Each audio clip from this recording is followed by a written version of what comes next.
ચાલો મિત્રો, આજે આપણે વ્યાકરણની અંદર સર્વનામને પુરુષવાચક સર્વનામ તરીકે વિચાર કરી અને એને સમજવાનું છે. તમારી સામે જે મેં ગ્રાફ મૂક્યો છે એને પહેલાં આપણે જોઈએ. એમાં સર્વનામ બરાબર પ્રકાર કરીને બે બાજુ તમે એનો હેડિંગ વાંચો તો ખ્યાલ આવશે. પુરુષવાચક સર્વનામ, નીચે સ્વવાચક, દર્શક સર્વનામ, સ્થાનવાચક સર્વનામ, સમયવાચક સર્વનામ, રીતિવાચક, જથ્થાવાચક, માપવાચક, સરખામણી, કારણ અને સંબંધ. તો આ દરેકને આપણે સર્વનામ તરીકે સમજવાનું છે, જોવાનું છે, વિચારવાનું છે. ત્યારબાદ આપણે આગળ જોઈએ. સર્વનામનું જે કોષ્ટક અહીંયા આપ્યું છે તમે જોઈ શકો છો. તમારી સામે સર્વનામનું કોષ્ટક બતાવ્યું છે. એમાં પહેલાં પુરુષ આપ્યા છે. સૌથી પહેલાં પ્રથમ પુરુષ જે બોલનાર હોય છે તે, બીજો પુરુષ સાંભળનાર હોય છે તે, અને ત્રીજો પુરુષ જે અન્ય ચેતન ને અચેતન કોઈ પણ હોય તો, કારણ કે એ બોલે છે કે નથી બોલતો ફેર નથી પડતો, પણ એને ત્રીજો પુરુષ ગણાય, કારણ કે એના વિશે જો વાત થતી હોય તો એ ત્રીજો પુરુષ ગણવામાં આવે છે. તો એને ખાસ રીતે સમજીએ. એકવચન અને બહુવચન. આપણે કાળની અંદર થોડીક વિશે વાત કરી હતી કે ભાઈ સંસ્કૃતમાં 3 વચન છે, ગુજરાતીમાં, ઇંગ્લિશમાં, હિન્દીમાં 2 વચન છે. એમાં એકવચન અને સીધું જ બહુવચન જે અહીંયા આપેલા છે, જેમાં પ્રથમ પુરુષની અંદર હું અને મેં એ એકવચનમાં આવશે, અમે, આપણે એ બહુવચનમાં આવશે. તેમજ બીજા પુરુષમાં જો સાંભળનાર વ્યક્તિ છે એ બીજા પુરુષમાં ગણાય છે, તેને તું અથવા તો તે એમ કરીને આપણે વાત કરતા હોઈએ. તે આમ કર્યું, તું આમ કરે છે વગેરે, આપણે એને તું અને તે દ્વારા સર્વનામ લગાડીએ છીએ. ત્યારબાદ બહુવચનમાં તમે કહીને આપણે બોલાવીએ છીએ. પછી એકથી વધારે ગમે એટલા હોય. ત્રીજા પુરુષમાં તે એટલે ત્રીજો વ્યક્તિને તે આમ કરે છે, તે વ્યક્તિ આવું કરે છે વગેરે, એમ કરીને આપણે એને તે શબ્દ સર્વનામ કરીને લગાડીએ.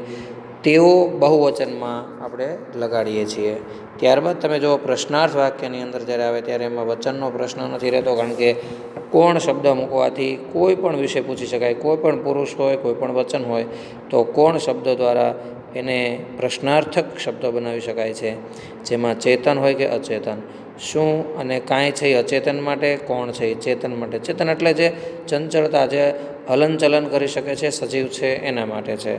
અચેતન એટલે કોઈ વસ્તુ કે પદાર્થ માટે તમે શબ્દોનો ઉપયોગ કરી શકો. એમાં શું અને કાંઈ શબ્દ તમે લગાડી શકો છો. ત્યારબાદ સાપેક્ષ રીતે જે અને તે, જે આમ કરે છે તે એમ કરે છે વગેરે કરીને આપણે એની અંદર જે અને તે આપણે મૂકી શકતા હોઈએ છીએ. ત્યારબાદ અનિશ્ચિત, કોઈ અને કોઈ, કાંઈ, કશું વગેરે અનિશ્ચિત શબ્દો દ્વારા પણ એને સમજી શકાય છે. સાર્વનામિક વિશેષણમાં કોઈનું, કશાકનું આવા શબ્દો આપણે એની અંદર સાર્વનામિક વિશેષણની અંદર મૂકી શકીએ છીએ કે આ કોઈનું હશે, આ કશાકનું લાગે છે વગેરે. પ્રશ્નાર્થક વિશેષણ જોઈએ તો એની અંદર પણ નોની નોના શબ્દ લગાડી અને કોનું છે, કોઈ વસ્તુ લગાડવી છે, આપણે પ્રશ્ન પૂછવો કોનું છે, શેનું છે, શા માટેનું છે વગેરે આપણે પ્રશ્નાર્થક વિશેષણ લગાડીએ છીએ. ત્યારબાદ આગળ આપણે જોઈએ સ્વવાચક વિશેષણ, જેમાં જાતે, પોતે, પંડે વગેરે શબ્દો. એટલે સ્વજાતક એટલે કે સ્વ એટલે પોતે, પોતાના અર્થમાં જ્યારે કોઈ સર્વનામ લગાડવો છે ત્યારે આપણે પોતાનું નામ નથી લેતા. તેને આપણે જો અહીંયા આપેલું છે જાતે, પોતે ને પંડે, એ આપણે લગાડીએ છીએ. ત્યારબાદ દર્શક સર્વનામ છે. એ દર્શક સર્વનામની અંદર જો ચેતન અને અચેતન બેયમાં લાગે. દર્શક સર્વનામ છે તે એટલે કે દર્શાવનારું, તે આ છે નજીકનું હોય અને આ, અને દૂર પડેલું હોય તો એને એ, તે, પેલું વગેરે આપણે લગાડીએ છીએ. તો આ છે દર્શક સર્વનામ. દર્શક એટલે બતાવવું, ચીંધવું, આપણી ભાષામાં, સાદી ભાષામાં એકદમ ચીંધવું. તો ચીંધતી વખતે આપણે અલગ અલગ એને બતાવ્યું. આ છે નજીકનું, એ, તે, પેલું દૂરનું, યાદ રાખવું. ત્યારબાદ સ્થાનવાચક વિશેષક. હવે સ્થાનવાચક વિશેષણમાં અહીં નજીકનું હોય તો અહીં, દૂરનું હોય તો ત્યાં, એને સ્થાન બતાવ્યું ને આપણે, આ અહીં છે, પેલું ત્યાં છે, તો એ સ્થાનવાચક વિશેષણ થયું. અને ત્યારબાદ કોઈ પ્રશ્નાર્થક વિશેષણ બતાવવું છે સ્થાન વિશે, તો ક્યાં છે, ક્યાં બતાવ્યું છે વગેરે. તો પછી જે બતાવ્યું છે એની અંદર જે સાપેક્ષ રીતે આપ્યું છે એની અંદર જ્યાં અને ત્યાં, એ જ્યાં ત્યાં રાખી દે કંઈ વાંધો નહીં, એમ કરીને આપણે સ્થાન બતાવી દેતા હોઈએ. ગમે તેમ કરવું હોય તો સાર્વનામ ગમે ત્યાં રાખી દેવું હોય તો આપણે જ્યાં ત્યાં શબ્દ વાપરી દઈએ છીએ. અને કોઈ નિશ્ચિત નહીં હોય પણ અનિશ્ચિત જગ્યા હોય ત્યારે એને ક્યાંક મૂકી દે ને એમ કરીને આપણે ક્યાંક શબ્દો વાપરીએ છીએ. અહીંનું, ત્યાંનું વગેરે એમ કહીને પણ આપણે એને કશાકનું કેમ ઉપર હતું એ રીતે સાર્વનામિકમાં અહીંનું ત્યાંનું લાગે છે. ત્યારબાદ ઉપર પ્રશ્નાર્થક વિશેષણ છે, એની અંદર ક્યાંનું આવું પણ સ્થાન વિશેષ આપણે લગાડીએ છીએ.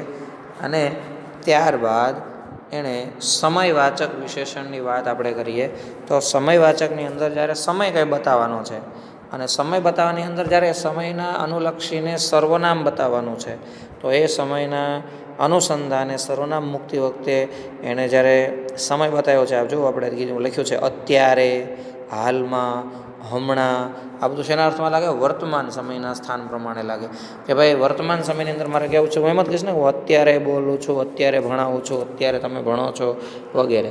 હાલમાં ભણી રહ્યા છીએ, હાલમાં લેશન કરી રહ્યા છીએ વગેરે આપણે શબ્દો એના માટે બોલતા હોઈએ છીએ. પછી હમણાં શબ્દ પણ આપણે એમાં જ યુઝ કરીએ છીએ, હમણાં લખી નાખું, હમણાં જ કરી નાખું છું વગેરે વર્તમાનની અંદર લગાડીએ છીએ. પણ સમય વાંચે જ્યારે પ્રશ્નાર્થ આવે ત્યારે આપણે લગાડીએ છીએ ક્યારે, એ શબ્દ તમે ક્યારે કરશો, એ તમે લેશન તમે ક્યારે કરશો વગેરે. અને સાર્વનામિકને જ્યારે ત્યારે, જ્યારે આવું થાય છે ત્યારે આવું થાય છે, બરાબર. પણ ક્યારેક તો કરીશ જ, એ કોઈ સાર્વનામિક. અને આંશિક કોઈ જ્યારે સંદેહાત્મક પ્રશ્ન ઊભો થાય છે ત્યારે ક્યારેક ક્યારેક આવું કામ કરીએ છીએ એમ કરીને આપણે કોઈ નિશ્ચિત સમય નથી બતાવતા, અનિશ્ચિત સમય છે ત્યારે. અને જ્યારનું ત્યારનું સાર્વનામિક બને છે. સાર્વનામિક એટલે કે ગમે ત્યારે તમે કહી શકો છો, તો જ્યારનું છે ત્યારનું છે ભાઈ એમ કરીને આપણે એને વાત કરીએ છીએ. અને ક્યારનું છે એમ બહુ લાંબા સમય સુધીની અવધિ સુધીનું કેવું છે સાપેક્ષ, તો એની અંદર એમ વાત લાગશે. પછી રીતિવાચક, રીતિની અંદર તો આમ શબ્દ આપ્યો છે જો અહીંયા, હા આમ કરીએ તો આમ થઈ જાય એમ કરીને એક રીતિ, એક નીતિ બતાવીએ. અને પ્રશ્નાર્થમાં કેમ, કેવી રીતે વગેરે. અને સાર્વનામિકમાં જેમ તેમ કરી નાખવું, ગમે તેમ કરી નાખવું, જેમ તેમ કરી નાખવું એમ કરીને એના શબ્દો આપણે સાર્વનામિકમાં જોઈએ છીએ. ત્યારબાદ સર્વનામના મુદ્દો બદલાય છે જથ્થાવાચક.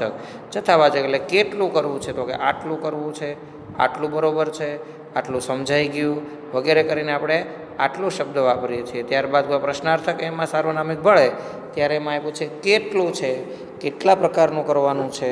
અને એને સાર્વનામિકમાં જઈએ એટલે જેટલું છે તેટલું કરો ને અત્યારે એમ કરીને જેટલું તેટલું શબ્દો આપણે વાપરીએ છીએ. તો જેટલું અને તેટલું સાર્વનામિકમાં ગોઠવાયું છે. સાપેક્ષ રીતે જોઈએ તો કેટલુંક આંશિક સંદેહાત્મક છે, કેટલુંક, જેટલાનું તેટલાનું વગેરે. અને સાપેક્ષ છેલ્લે કેટલાનું છે વગેરે શબ્દો કરી આપણે જથ્થાવાચક એટલે કોઈ મુદ્દો બતાવી દઈએ છીએ. ત્યારબાદ માપવાચક એટલે માપ કેવડું છે, તો કે એવડું છે વગેરે, નાનું મોટું, બરાબર. એ રીતે એવડું શબ્દ વાપરીએ છીએ. કેવડું શબ્દ પ્રશ્નાર્થક છે, જેવડું તેવડું સાપેક્ષિક એટલે કે સાર્વનામિક વપરાય છે, બરાબર છે. ત્યારબાદ એનું સાપેક્ષ બીજું કોઈ ઉદાહરણ છે નહીં. ત્યારબાદ સરખામણીમાં કરવાનું, જ્યારે કોઈ શબ્દ ઊભો થાય સર્વનામમાં તો સરખામણી બતાવવા માટે એવું કહે કે હા આ આવું પ્રકારનું છે, આવું છે, એવું છે. આપણે કહેતા હોઈએ કાપડ કેવું છે, તો કે આવું છે.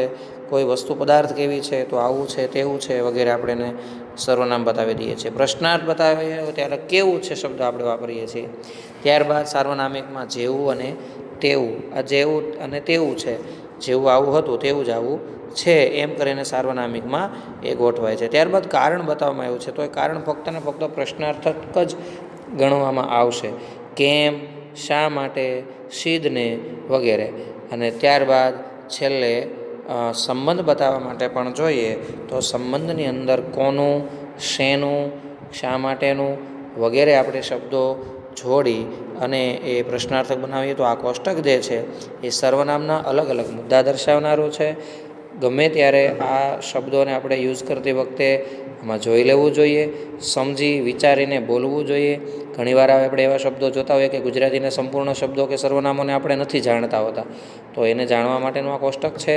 ઘણીવાર આપણે અત્યારે મિશ્ર ભાષા બોલીએ છીએ, હિન્દી, ગુજરાતી, ઇંગ્લિશ વગેરે આપણે શબ્દો ભેગા આવતા હોય એટલે અમુક શબ્દો આપણને સમજણમાં ન હોય, બોલતા હોઈએ, પ્રયોગમાં યુઝ કરતા હોઈએ તો એ યુઝ કરેલા શબ્દોને કયા શબ્દો ગણવામાં આવે છે, સાપેક્ષ, પ્રશ્નાર્થક, અનિશ્ચિત, સાર્વનામિક વિશેષણ કે પ્રશ્નાર્થક, આ બધા જ શબ્દોને આપણે આ શબ્દો દ્વારા સમજવું જોઈએ અને એને થવું જોઈએ.